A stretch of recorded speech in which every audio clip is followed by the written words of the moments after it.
Okay, this is take 2 for podcast 4. We've ruined our one take rule because the last one had some explicit language used, so we're on take 2 for this one. So our first bit of learning that we found from this podcast was that if I try and record while wearing headphones, you guys can't hear the other two speaking. So I feel like we've really advanced as professional podcast developers.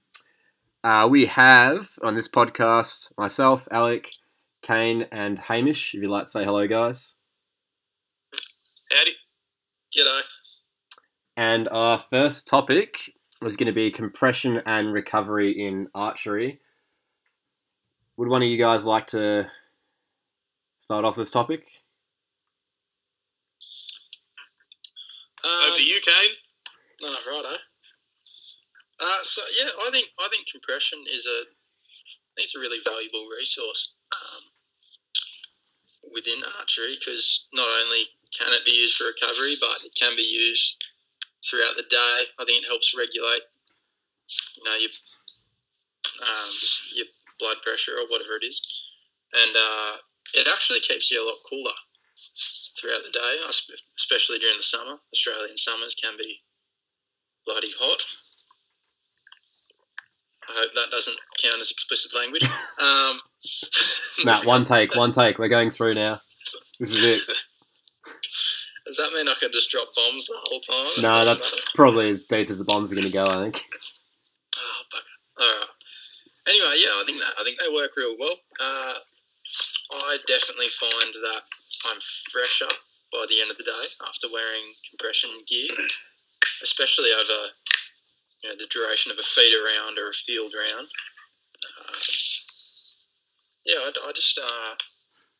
I find it really beneficial to my shooting because it just keeps everything regulated. So you find that wearing something like like skins or 2xU stuff is actually better when shooting? Yeah, absolutely. Okay, because I always found that when using compression stuff, like I use it all the time after shooting, like sleeping in it or wearing it straight after if I've shot a lot of arrows. But for me, if I wore it while actually shooting, I felt kind of like everything was a bit cramped up, like I couldn't expand as easily. I guess it depends on how tight the compression is too. Because I think you have different types. I tend to use so if I'm like a large shirt, if I'm going to be shooting in compression, I'll still use a large or an XL, just because I really do think it helps regulate your body temperature throughout the day, especially in the heat. And I can be a bit of a wuss when it comes to the heat. I tend to sweat a lot and struggle, so I find it to be just such a massive advantage. And you're not getting burnt too if you got long sleeves on.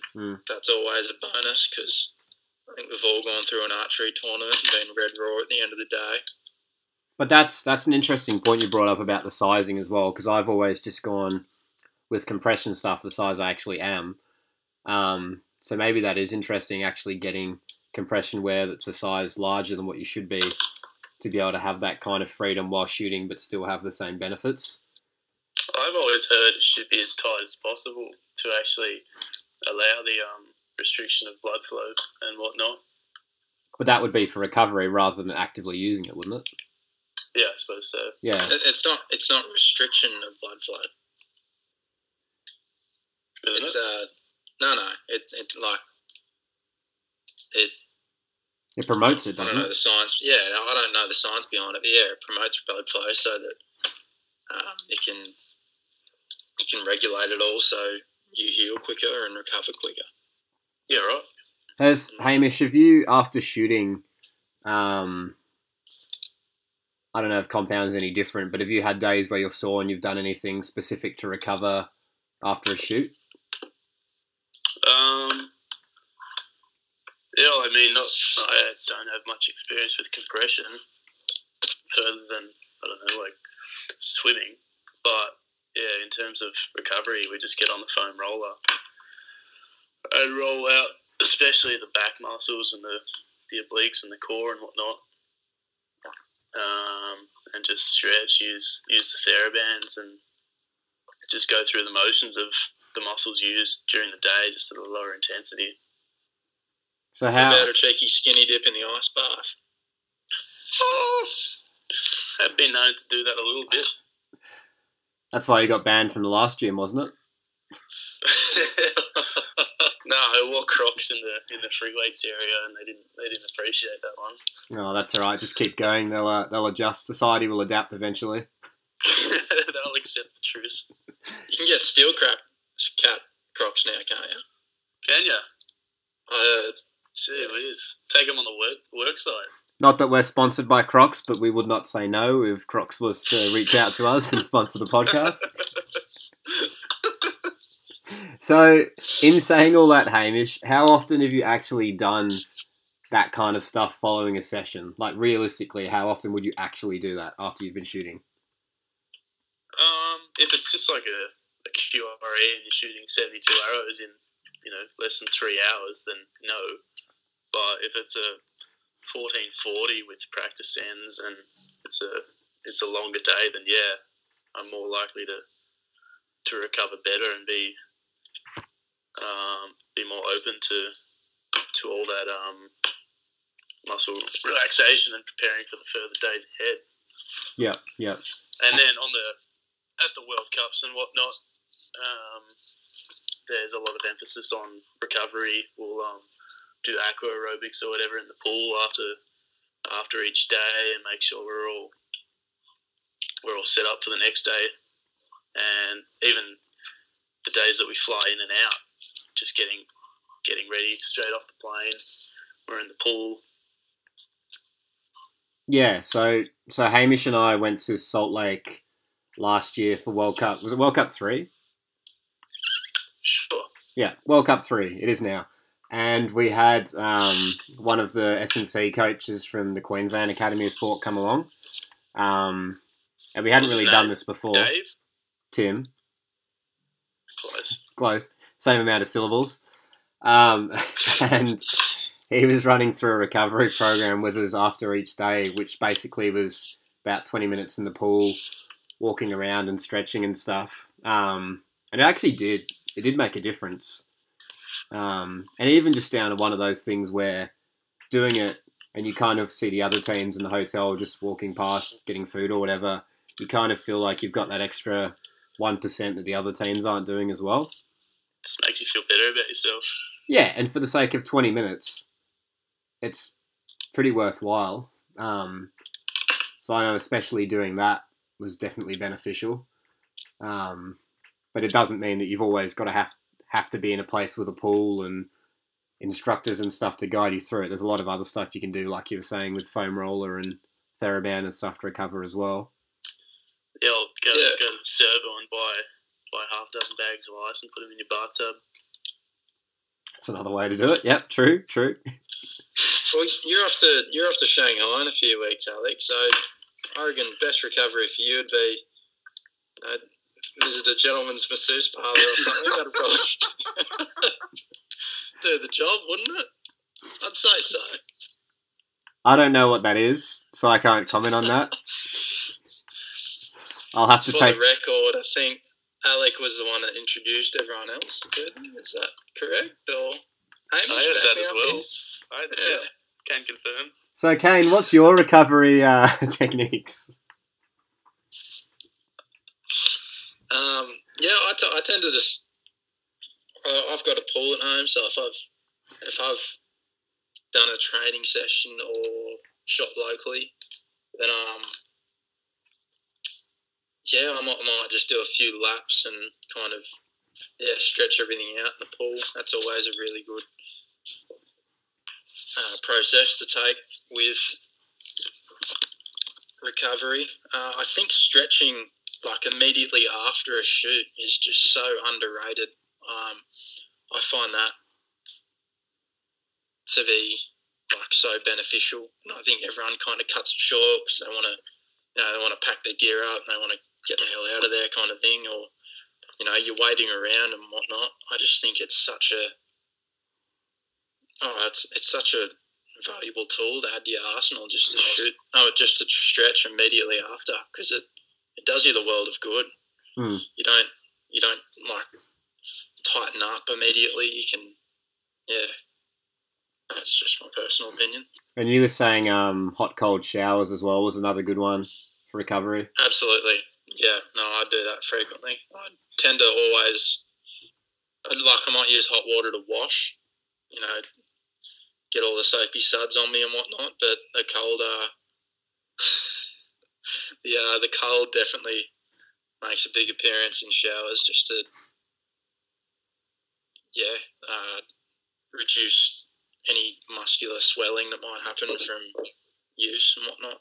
So isn't it 30 seconds hot, 30 seconds cold by at least like 5? That's a general routine, isn't it? Yeah, and then just because I like to suffer right at the end, I just stand under the cold for as long as I possibly can until I want to scream, and then I'll get out. But that's the best way to finish, though. If you finish on cold, you feel the best too. Yeah, you do. You just, you work for it. You're a bit upset after the shower, let's be honest. All right. Well, that's probably a good wrap up on compression and recovery. Do you have much experience with using compression?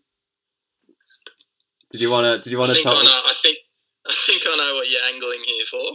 Did you want to tell the story, Kane? In a PG rated way. This is take 2. Remember? I'll do my best. All right. Well, I don't remember which competition it was. Do you remember which one it was, Alec? It was junior intermediate boys nationals, I think, wasn't it? Or was it Cubs? Yeah. I was definitely underage. Yeah, surely. you're 11. Yeah. Was it a Halloween shoot? No, it was some sort of event. No, I hadn't actually been back at. I'd taken a long break from shooting. I wasn't competitive at all, and I got taken aside for a.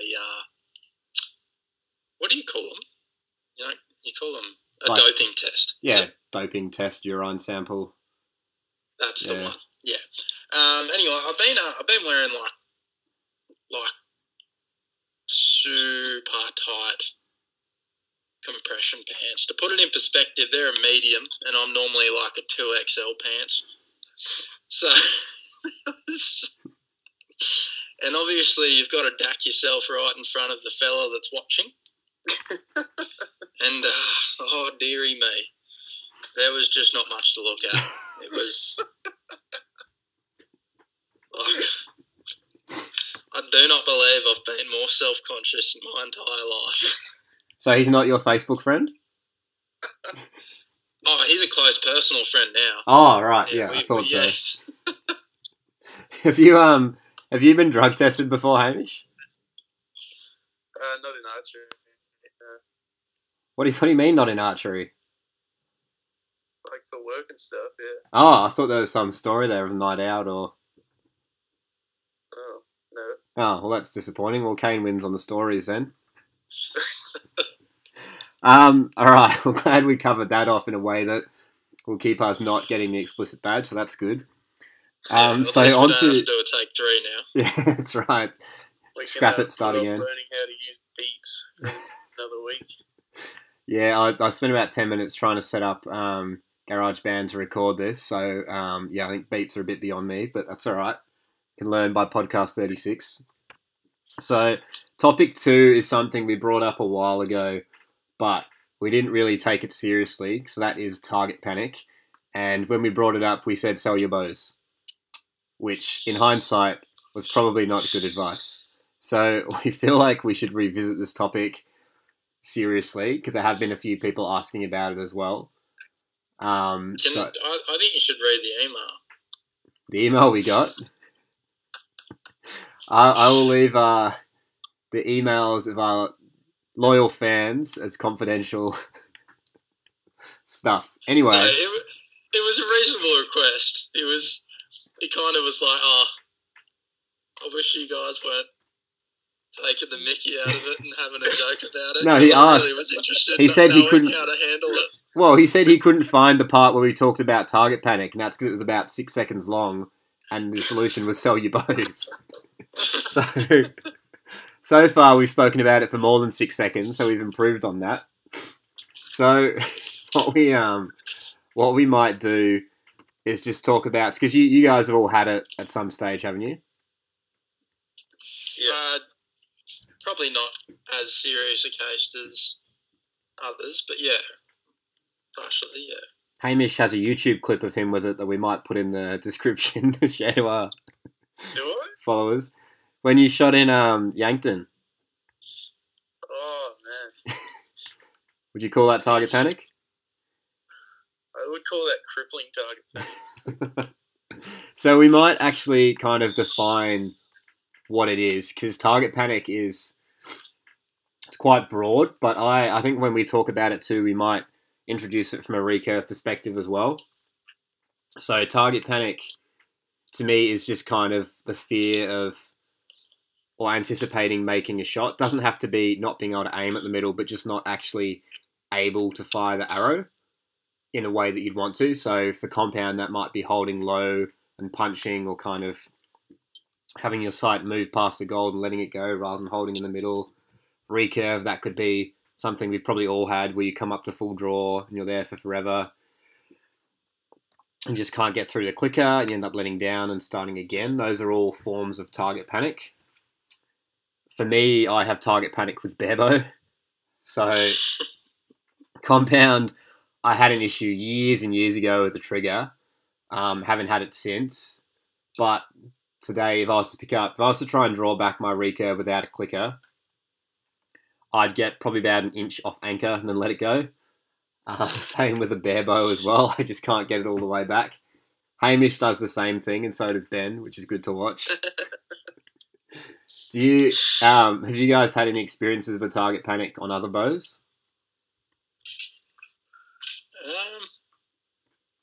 Vast majority of mine has been recurve. I think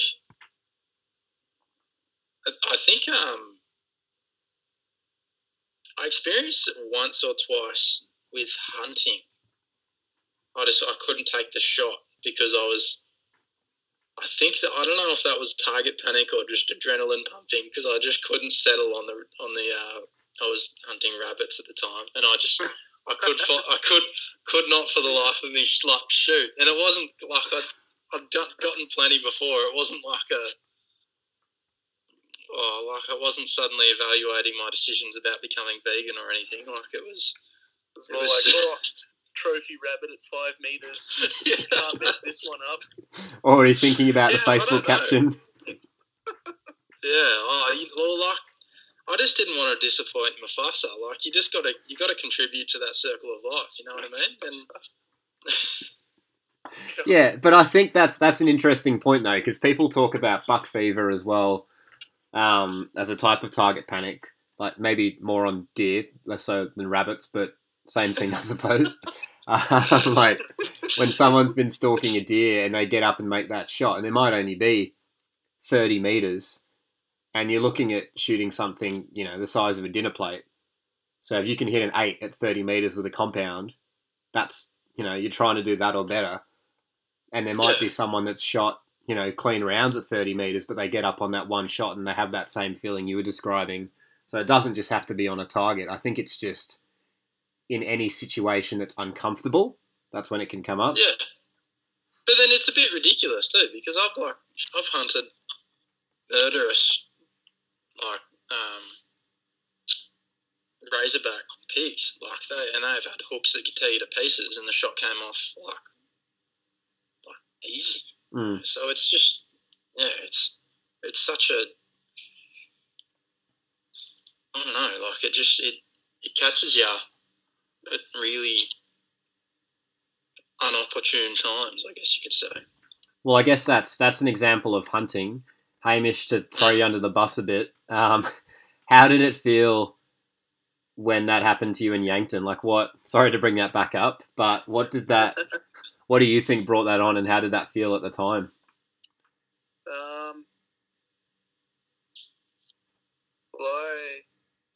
When was Yankton? Early last year. So I didn't train a whole lot Yankton or Vegas. I did Vegas right before. I didn't train a whole lot, but I still knew that like it was within my capabilities to shoot well.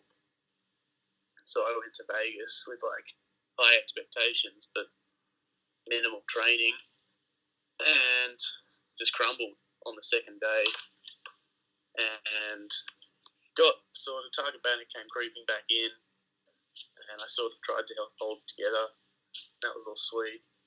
And then got to Yankton. Excuse me. Got to Yankton, shot the ranking round, which was quite good. I seem to recall.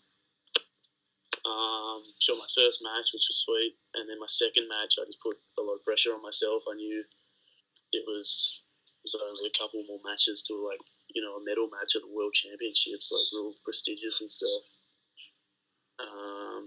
Came up against someone who was just better than me than I was at that stage, and target panic was just full effect. And then we had the teams, and there weren't that many teams, so we only had to win one match to get into a medal match. And I think we had a shoot-off in the team semis, and I shot like an 8 or something, and we only just scraped by. And then we got to the medal match, and just the pressure I was putting on myself and the atmosphere of the crowd around was just too much for someone who hadn't trained enough. So it was just punching every shot. I was holding the majority of my target panic over time has been hold low like 9-8, and then rip it up and punch it off. So it was just that a lot. I shot a lot of 9s. But that's interesting. So between both of you, it seems to be the common factor is when you feel some kind of pressure, it comes on. And also, I guess, preparation too, because I guess you said you weren't training a whole lot. Kane, I mean, hunting isn't something we get to do every single day. So I guess it was something that's not, you're not super prepared for. Because I guess looking back at the times, from a recurve perspective, if I talk about compound first, I had it in 2014, I think, was one of the first times I shot compound indoor. And that's when I was doing what Hamish was saying, holding low 10 and kind of flicking up and punching. And that was because I hadn't prepared. And I guess, Are you finished, Hamish? Oh, no, keep going. We might not live stream the video in the next podcast. I think we might stick to audio. Anyway, moving along. I guess it was pressure. And so when I had that first time with compound, I wasn't experienced. And so it happened to me then. The other time was with recurve shooting in competition. I found the really high pressured competitions, like the biggest stages, I didn't have it happen because I prepared heaps. But like say 2017 when I wasn't really shooting a whole lot and even just shooting local stuff, I had that issue where you draw up and hold forever and let down and, you really cut your time down to the last 10 seconds. So I think the common thing between all of us is not just pressure, but also just how prepared you are. Yeah, I think my experience with recurve target panic, I think that seems to be a common factor, is just coming up to full draw and sitting there for half an hour not being able to get the shot off. And then even when it does come through the clicker, you flinch, which is unfortunate because... Well, you've got no control. No, not at all. Your hand's going to come forward and it's going to be a forward release and you might miss, you might hit a 7, you might hit a 1, like you don't know. Like it's just going to kind of, you've got zero control over that arrow. So for you, Kane, on staying on a recurve side of things, when you get those moments where, because this isn't something that's talked about, like compound target panic's talked about a lot, but recurve holding for a long time isn't discussed that often.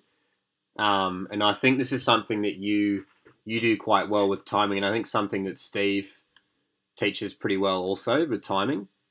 What have you found that's kind of helped you, or is there something that he said, or?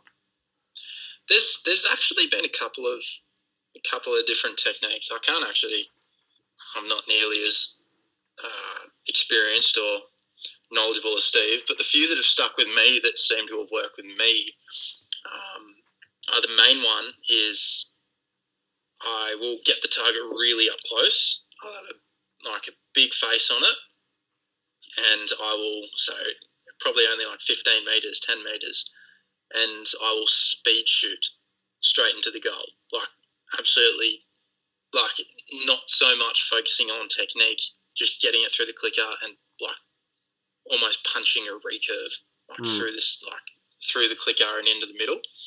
And you just do that for a few ends, and you just really focus on speed shooting. You don't let yourself take time to aim. You just kind of smack it in the middle and bang, get the shot off.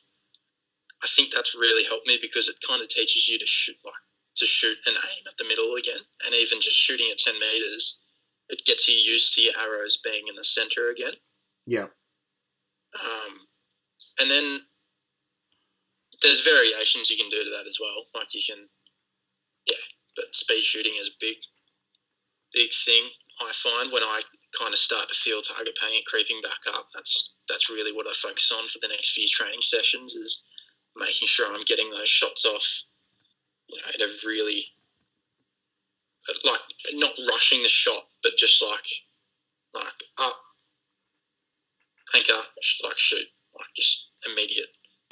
And then another one is when you're really having trouble, aiming at the middle, is what we do is we put, even if the target is at 70 metres, which is Olympic distance, you can aim wherever you want on the target. You can aim high left 7 ring if you want, or 4 ring or whatever.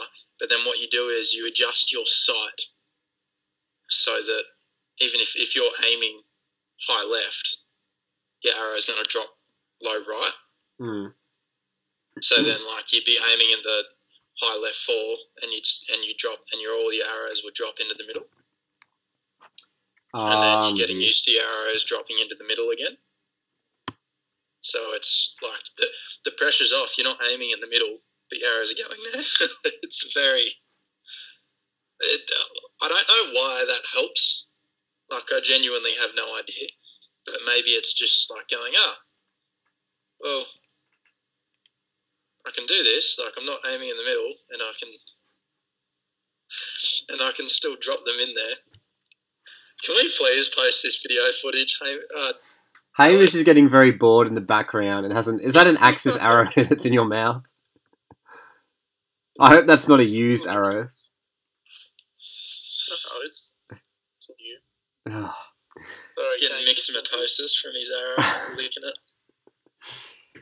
So yeah, that's kind of interesting because I haven't heard. I mean, I've heard the short distance one, but I haven't heard the aiming off, setting your arrows, setting your sights. Your arrows still go in the middle. I kind of like that.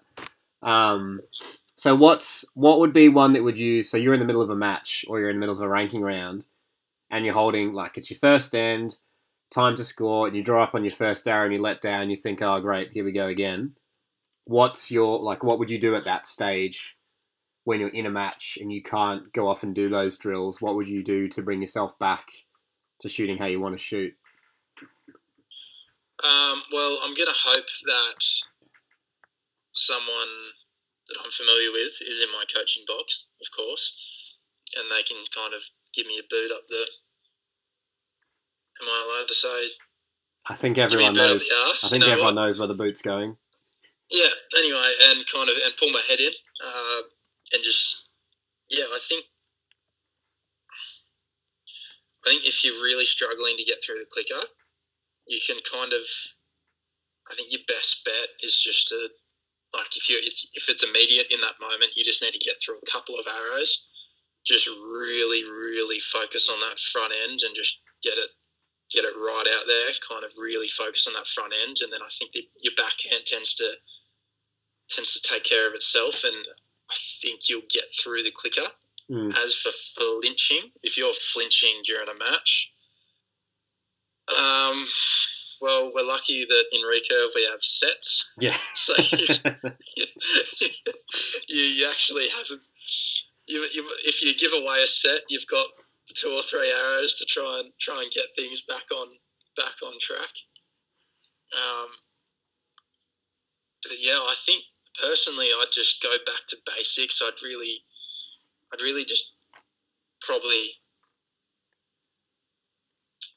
I don't want to use aggressive, but I'd really be aggressive on the shot just to get it through the clicker, to get a good execution, just everything going both ways, because it's not a short term fix. You can't just, you're as pretty much every archer that has experienced target panic, you can't just turn it off when it suits you. It kind of hits, and there's not much you can do except just kind of really probably do the recurve equivalent of punching and just getting through that shot. Yeah, because the quicker you get through the shot, the better off you're going to be.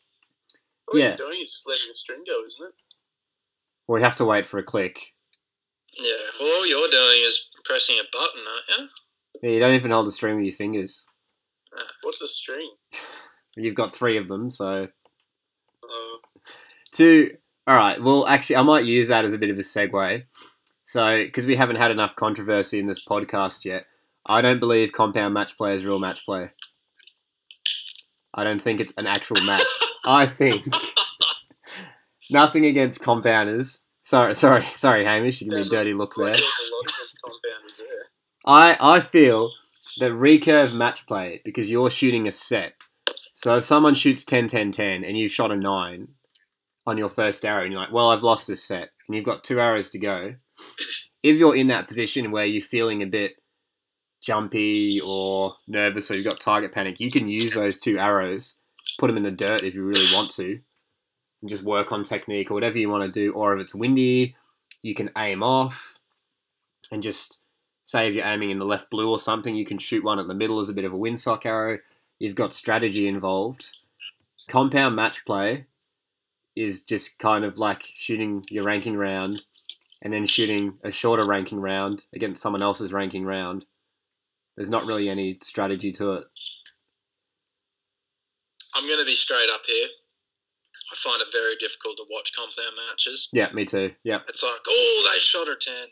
Oh, look, there's another 10. It's like, oh, there's a 9.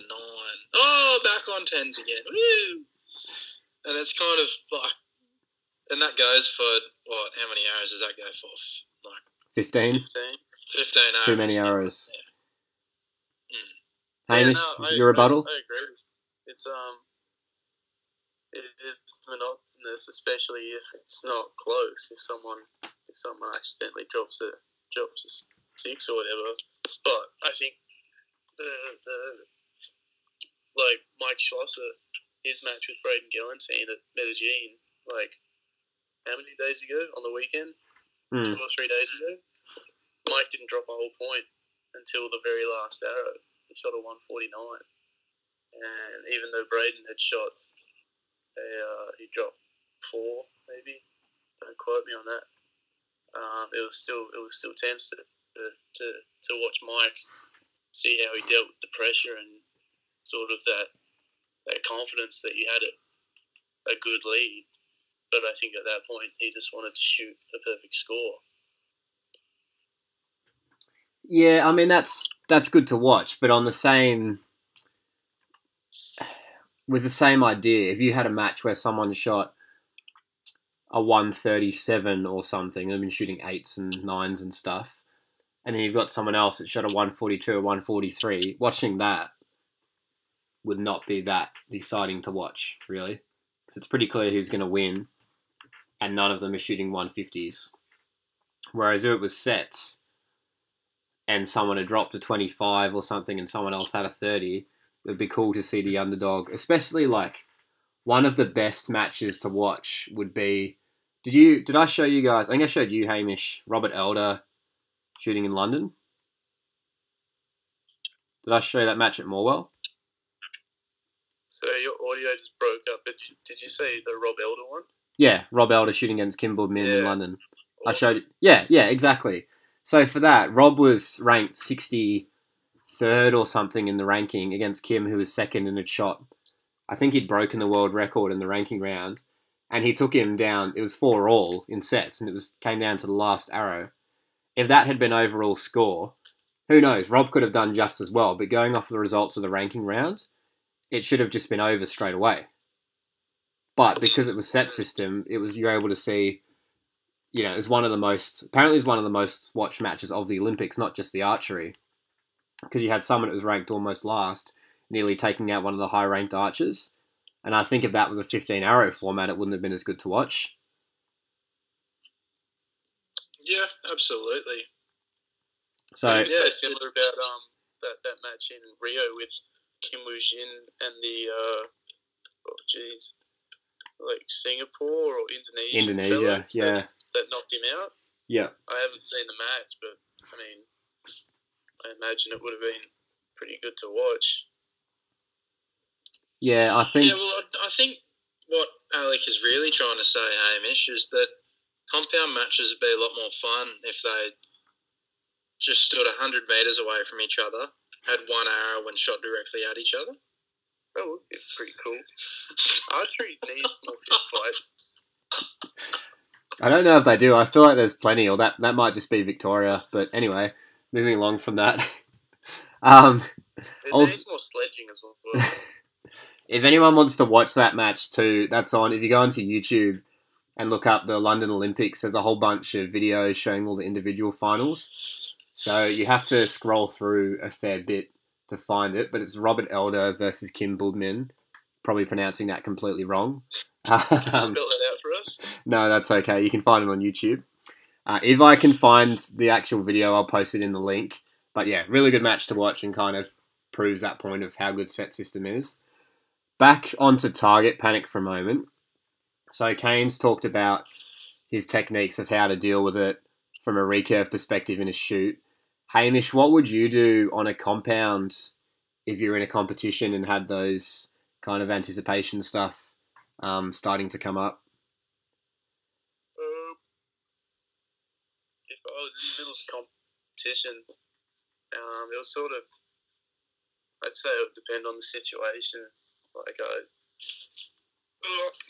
getting back into another anecdote in Yankton, in the indoor situation I was talking about earlier, I was shooting a thumb trigger release, and I found my target panic was always a lot more prominent with that than shooting a hinge.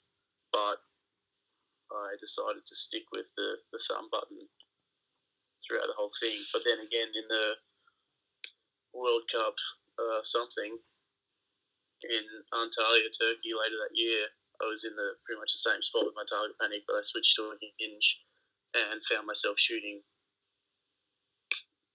like multitude better and was just so much more comfortable. So if I was in the middle of competition shooting a trigger and I found myself anticipating and punching and just general gold shyness and whatnot,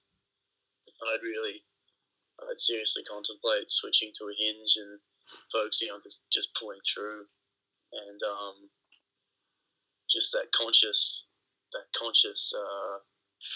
step-by-step process of going through the shot and not thinking about, got to hit the goal or not going to feed the family, something like that. I don't think no matter where you are in Australia or how good you are ever going to be able to feed your family. There's not enough money in archery in Australia.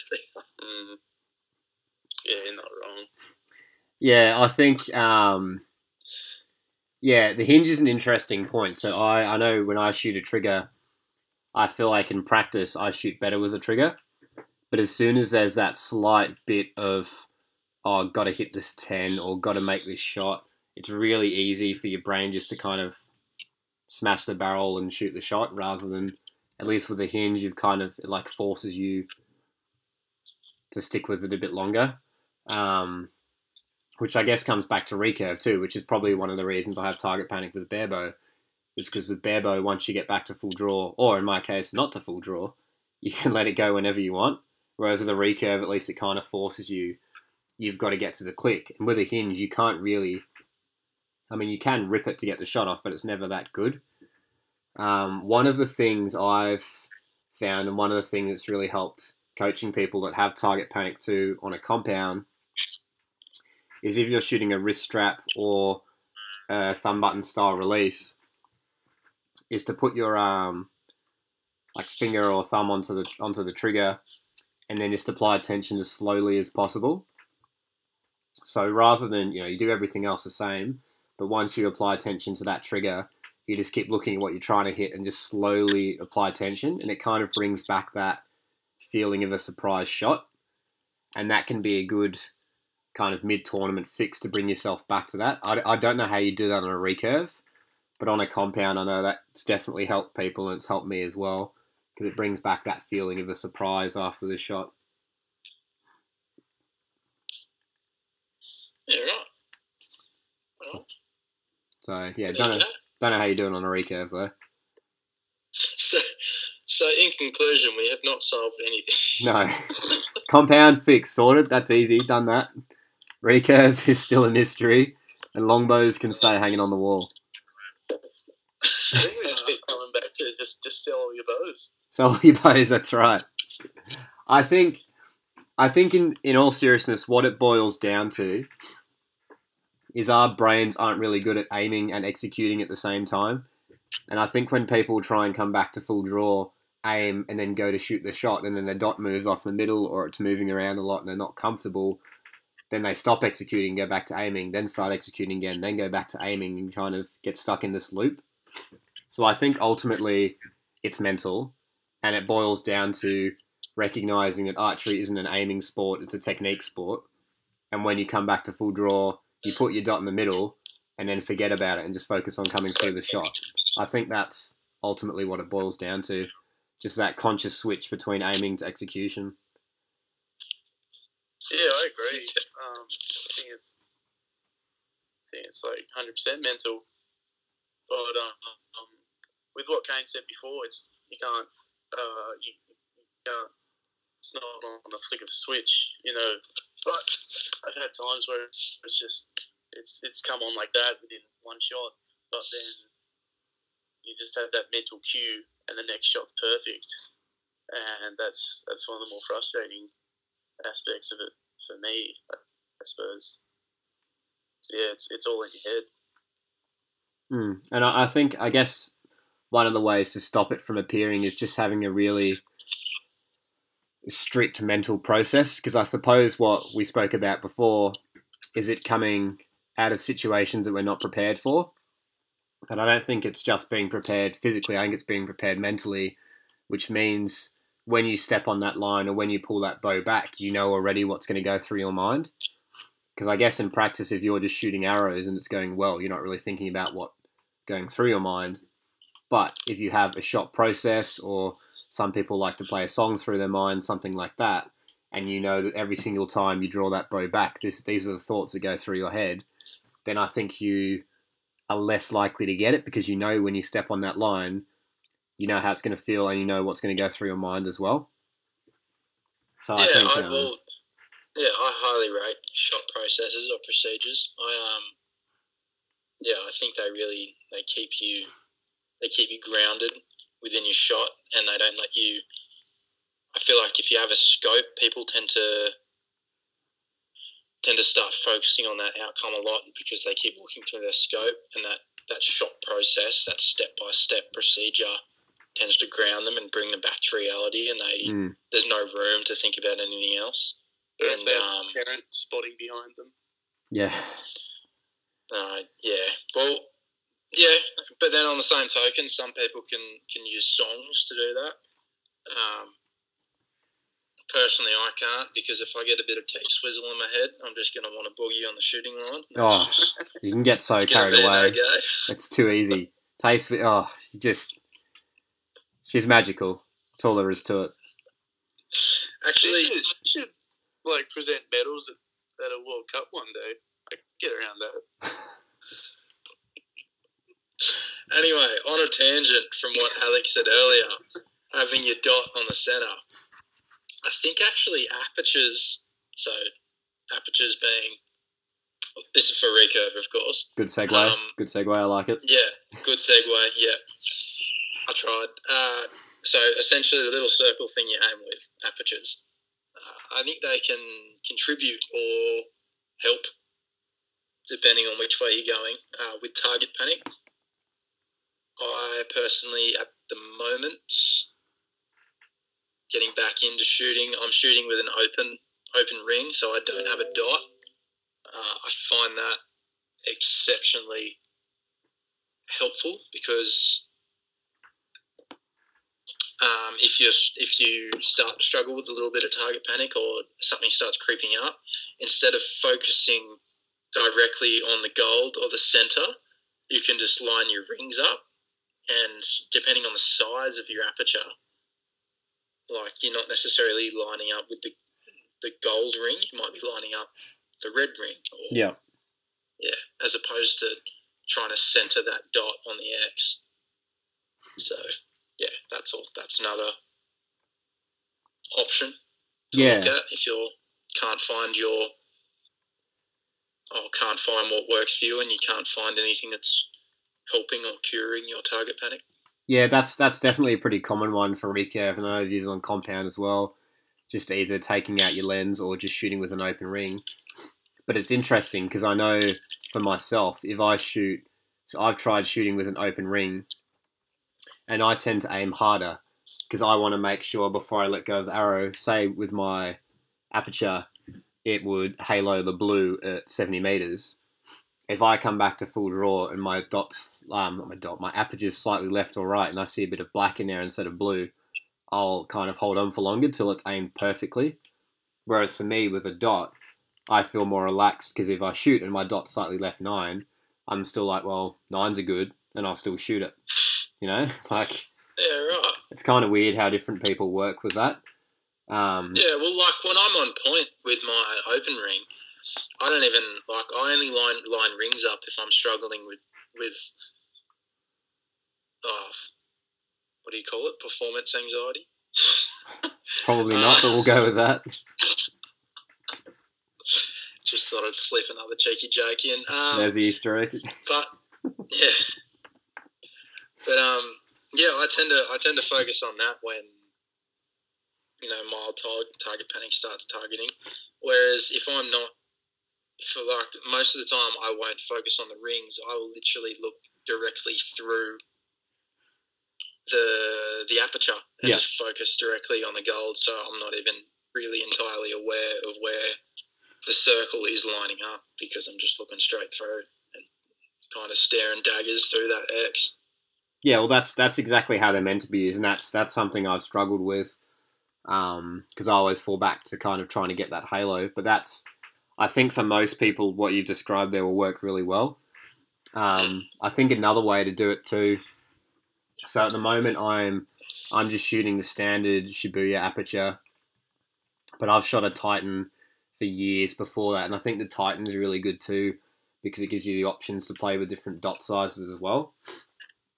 So I found. How do you find? Yeah, go on. Sorry. Oh, especially for indoor, like if I was running a bigger dot, because I found I was I'd aim a bit harder for indoor because I'm trying to hit 10s all the time. Whereas for outdoor, I was happier keeping them in the gold. So I'd shoot a bigger dot on my Titan I'd use like a large Titan with a big dot for indoor, and then for outdoor, I'd use a micro with a fiber.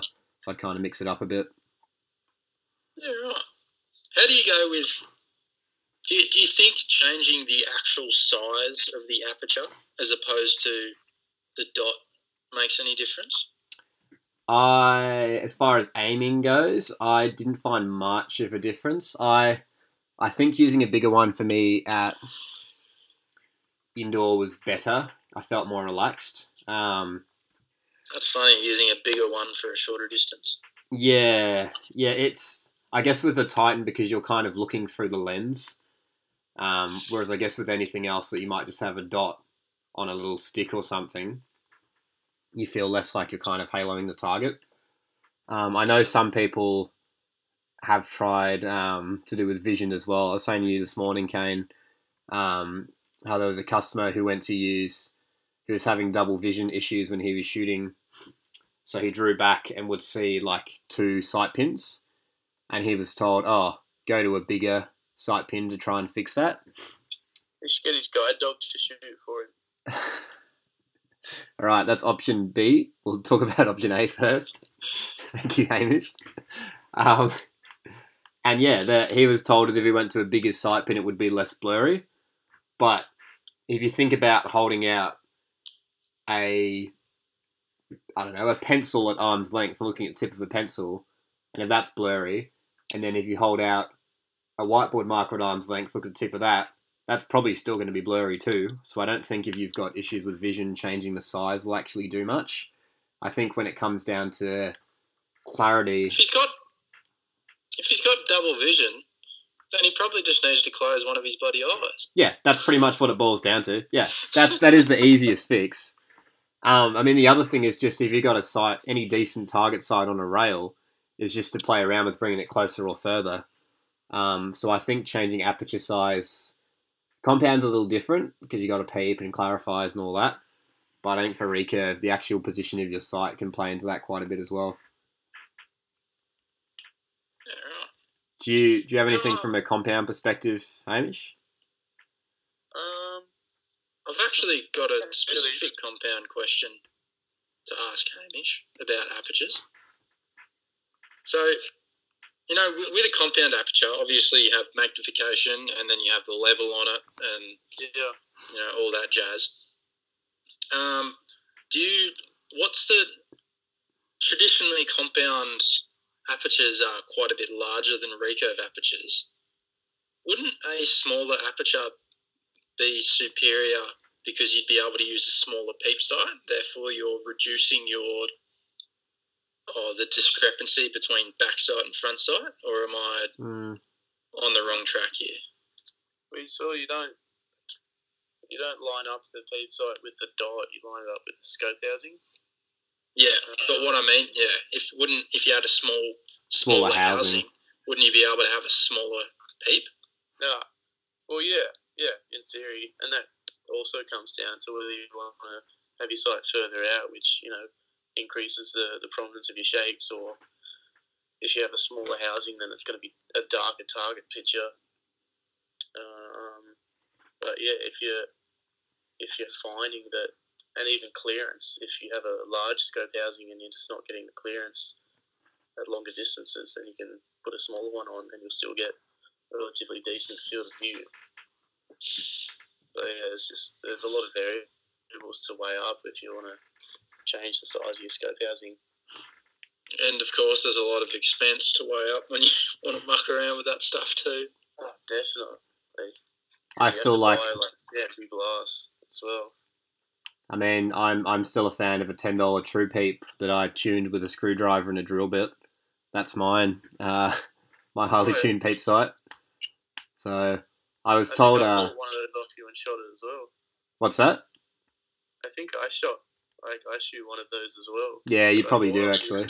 Yeah, I got bullied the other day because apparently my $10 peep sight isn't good enough by someone with a $200 peep sight.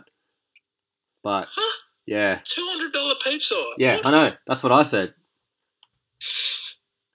And it's all fun and games until you get a tiny drop of rain or dust in it, and then you're stuffed. Not in your True Peep. You just put the screwdriver back in it. You're good to go. I've got one on my. Do you mean a drill bit? Huh? Do you mean a drill bit? I've used both. I start with a drill bit, and then I put like the tip of a Phillips head in there to get the little excess bits out. It's a very highly tuned process. Wow, I feel so educated, lucky, privileged. No, I was gonna say feral because I just put the drill bit straight in and it's all rough around the edges. You got to get the screwdriver in there. It's all about the screwdriver.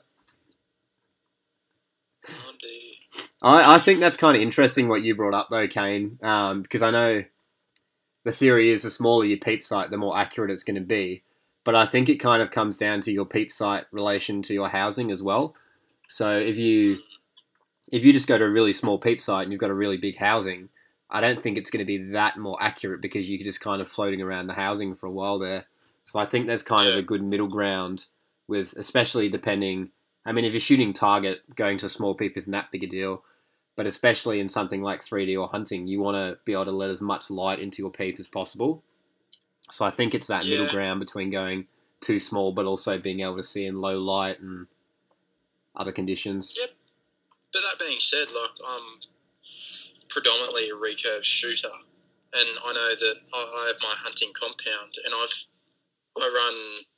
run a spot hog father as a sight, and just the scope housing, like, on them are giant, and coming from being used to shooting an aperture that's the size of, the traditional Shibuya pin, which is tiny, going to one that's like the size of a bloody cricket ball, like, it's wigging me out a bit, and I just feel like I don't know if the spot hogs are compatible with other scope housings, but I'm definitely looking into getting a smaller one, because it's like I've got to run a pretty decent sight, like pretty big peep sight, and by big I mean a big hole in it, just to be able to see. Well, just to see the level that's in the scope housing. So yeah, it's definitely something I want to look into. If it's got just that, if it's got the thread coming out to the side that screws into the axis block, then yeah, you can switch it out with anything you want. Yeah, it's a 1032. Yeah. I mean, I shoot a standard Titan scope for target, and I shoot a Titan, one of the 3D scopes with a fiber up pin for 3D, obviously. And it's quite a big housing on my 3D scope compared to my target scope. And I just run the same peep for both of them, and I definitely found shooting 3D the other week, when I was using the same peep I used for target, going to the biggest scope, I was having a lot more variation, because the tiny little fiber was kind of my only reference. I had it lined up because I didn't have any halo. So my peep was just kind of floating around the glass, and the dot would look centered, but it probably wasn't. So I think there's definitely something to be said from kind of playing around with housing sizes and peep sizes, depending on the type of game you're shooting as well. Yeah. So we are sitting at the 57 minutes 30-second mark. So that's probably a good bit of content, unless you guys wanted to add anything more to the podcast. I think we've covered a fair bit. I think it's been good.